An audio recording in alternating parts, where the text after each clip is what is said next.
vous avez passé un bon mois de novembre, même s'il n'est pas encore terminé.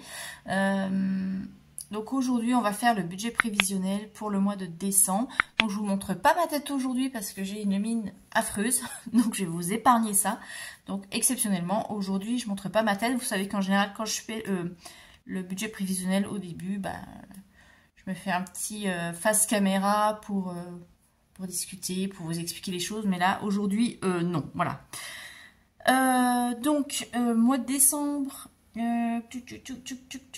va être un peu comme tout le monde, hein, ça va être un mois assez aléatoire, donc je rappelle, hein, pas de pression. C'est un mois où on se laisse plutôt aller, où on a tendance à craquer. Pour ceux qui ont les marchés de Noël autour de chez eux, voilà, c'est assez facile de se laisser tenter et de dépasser le budget, mais c'est pas grave, c'est Noël. Enfin, c'est le mois de décembre, la période de Noël. Pour que vous fêtiez ou que vous fêtiez pas, on sait que de toute façon, c'est un petit peu le mois un peu voilà, où on se lâche, où c'est parfois la cata, mais bon, pas de pression, ce n'est pas grave du tout. Alors, qu'est-ce qu'il y a de particulier pour le mois de décembre? Pour moi, rien. À part que je commence le mois avec un découvert. Donc ça, je vous l'expliquerai, j'ai eu un imprévu, rien de plus. Mais je vous expliquerai ça quand je ferai la clôture du budget du mois de novembre. Voilà. Bon, allez, c'est parti. On va commencer. Hop, je vais enlever les feuilles, ce sera plus simple. Et la petite couverture, regardez. Hop, une petite étoile de Noël. On y va. Alors, les revenus. Donc, dans les revenus, j'ai le salaire qui n'a pas bougé, hein, qui est toujours le même, 1600 €. Il y a la pension alimentaire pour ma fille qui est de 286. Et j'ai la CAF. Donc, la CAF, je rappelle, c'est la prime d'activité qui est de 155. Ce qui nous fait un total de revenus de... Hop, voilà, 2041, donc ça ne change pas. Dans les crédits dettes, je vais mettre mon découvert. Donc, 62 €. Ça pique, mais bon, bref, c'est comme ça. Là, c'est un peu compliqué, mais de toute façon, un peu compliqué pour tout le monde, mais bon, voilà. Dépenses fixes. Donc, dépenses fixes, moi, je rappelle, c'est tout ce qui est prélevé tous les mois sur le compte bancaire. Donc, la plus grosse dépense, c'est le loyer qui a augmenté. Donc, maintenant, je suis à 682 par mois. Le prêt, ça, je rappelle, c'est un prêt en commun que je ne peux pas solder avant échéance. Donc, pour moi, il reste ici, qui est de 114. Ensuite, j'ai le leasing pour la voiture. 242. Restaurant scolaire pour ma fille, 70 par mois, donc ça ne bouge pas. C'est un forfait, donc quand elle est absente, si elle est malade ou voilà qu'elle parle avant le repas du midi parce qu'elle n'a pas de cours l'après-midi, de toute façon les repas ne sont pas décomptés, donc voilà. Donc on paye toujours la même somme. Et moi, j'ai mis 70 maximum parce que j'ai pas reçu d'échéancier pour l'année. Apparemment, c'est 67 ou 68, ça dépend. Mais bon, je mets 70, comme ça, on a à 2-3 € près. Je préfère être un petit peu au-dessus. Donc, restaurant scolaire. Ensuite, il y a le gaz. Là, les prélèvements reprennent là, au mois de décembre. Je vous rappelle qu'au mois d'octobre, novembre, il n'y avait pas de prélèvement parce que je suis prélevée, moi, sur 10 mois. Donc, gaz, ça reprend. Et là, ça baisse. Je suis à 93 € par mois au lieu des 101 parce que j'ai réussi à faire des petites économies de gaz en baissant la température notamment. Donc, la nuit et quand on est je suis au travail ou que ma fille est en cours, j'ai un thermostat d'ambiance réglable. Donc, quand on n'est pas là, la température de l'appartement est à 18. Et puis, quand on est là, je l'ai mis à 20. Voilà. Donc, des fois, c'est un peu juste, on met les petits plaids et tout, mais c'est pas grave. Au moins, j'arrive à économiser là-dessus. Ensuite, électricité, on est à 31 toujours. Donc moi j'aurais demandé qu'on garde les mêmes mensualités parce que je fais encore plus la chasse du coup aux consommations électriques. Donc on verra l'année prochaine si c'est bonne surprise ou pas. Assurance. Donc je rappelle là c'est assurance habitat plus la voiture. Je suis à 54. Et là, j'ai reçu les mensualités pour le mois de janvier. Ben, l'année prochaine, ça va augmenter. Bon, de toute façon, logique, hein, puisque tout augmente. Internet, on est toujours à 16. Donc, je rappelle, c'est pas cher parce que moi, je suis en fibre et c'est une offre groupée. C'est un fournisseur local. Je peux pas avoir, de toute façon, vous savez, c'est un... des fournisseurs, c'est bloqué, je peux pas prendre par exemple internet chez un autre fournisseur, voilà. Ensuite, qu'est-ce qu'on a, le téléphone, pour moi, on est à 15 €. Le téléphone, pour ma fille, on est à 16. La cotisation du compte bancaire est à 12. J'espère que ça ne va pas augmenter l'année prochaine. Netflix, on est toujours à 9. Donc oui, certains m'avaient dit que, attention, ça augmentait. Moi, c'est toujours 9 €. Alors, je pense que ça augmente pour ceux... vous savez, il y a plusieurs types d'abonnements. Moi, j'ai vraiment le truc basique. J'ai pris le truc le moins cher, quoi. Donc, c'est peut-être pour ça que je paye seulement cette somme. Bon, allez, on va faire le total des charges fixes.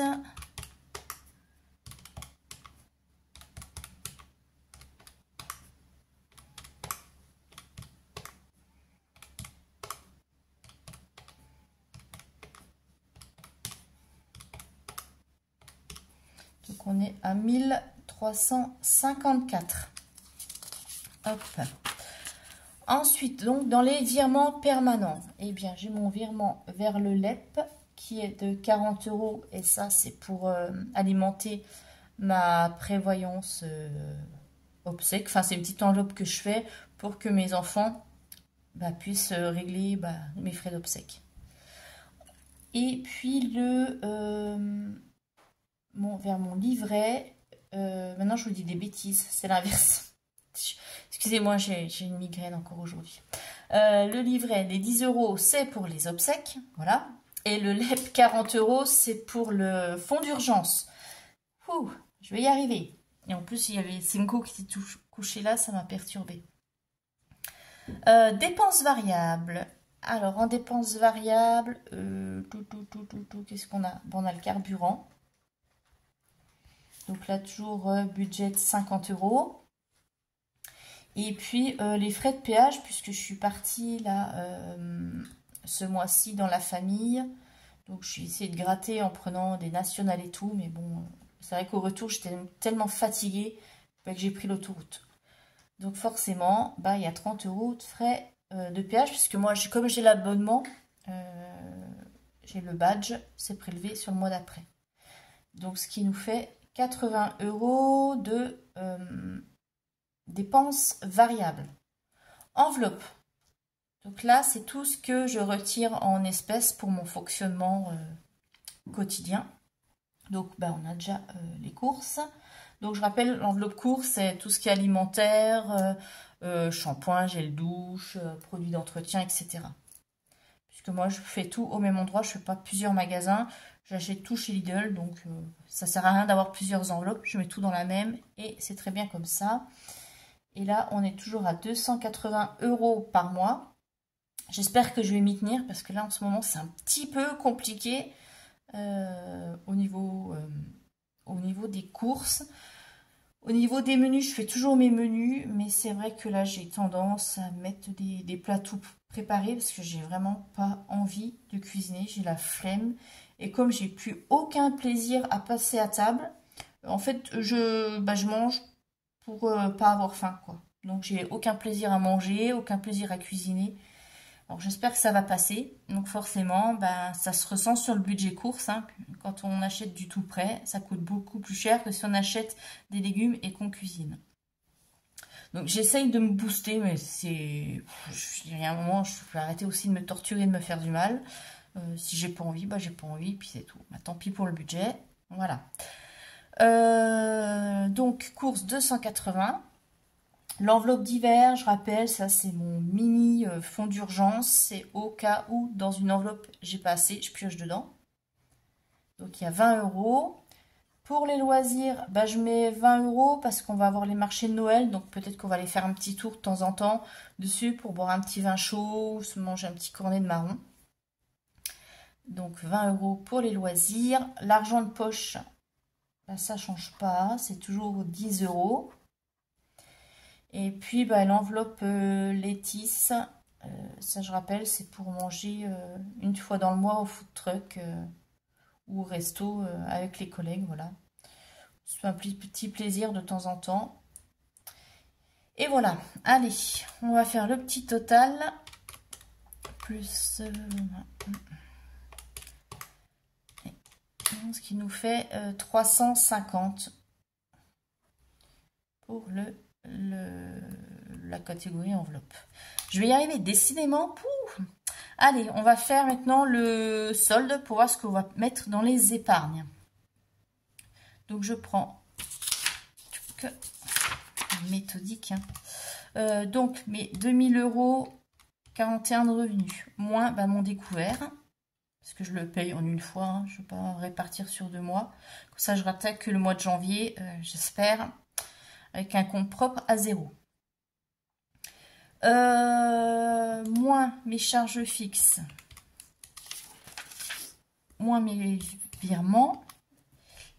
J'enlève mes dépenses variables et mes enveloppes.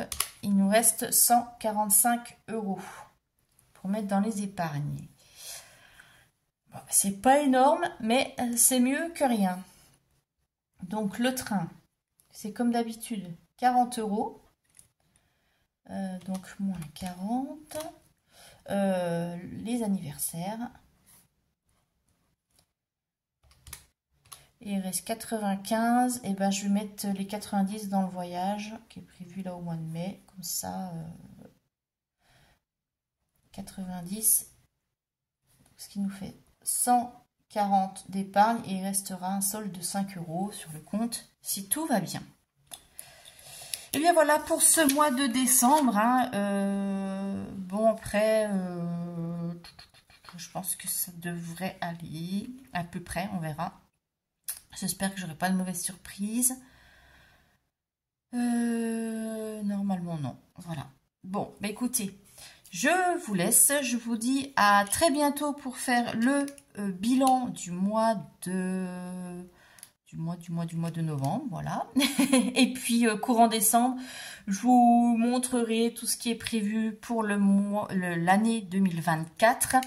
Donc le prévisionnel, les nouveaux supports, parce que je vais faire des nouveaux supports, parce que j'ai envie de changement. Peut-être que aussi, c'est vrai que des fois, changer de support, ça booste encore plus à refaire des choses propres, à mieux tenir son budget. C'est vrai que des fois, ça peut motiver.